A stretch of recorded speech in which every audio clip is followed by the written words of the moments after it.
আমরা রাজনৈতিক দলে যারা করি তারা কিন্তু আপনাকে অযথা উত্তপ্ত করি না, বিরক্ত করি না।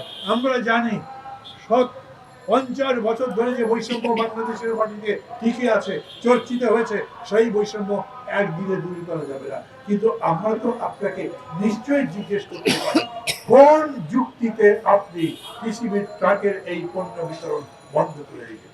এরকম একটা সরকার, এরা মনে করে যে জনগণ তো ঠেকায় পড়েছে, যেহেতু অন্য কোনো সরকার করা যায়নি, আমাকে যেহেতু বিদেশে ফোন করে ডেকে এনে তারপরে সরকার গঠন করবার জন্য বলা হয়েছে, আমাকে ছাড়া তোমরা তো চলতে পারবে না। তারপরে পদক্ষেপ সম্পর্কে জানতে চাইলে তিনি কোনো কথা বলেন না।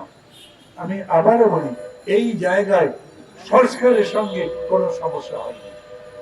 আপনি চালের দাম কমাবেন, তাই বলে সংস্কার যেটা করতে চান সেই পথে পদক্ষেপ নেওয়ার কোনো বাধা নাই।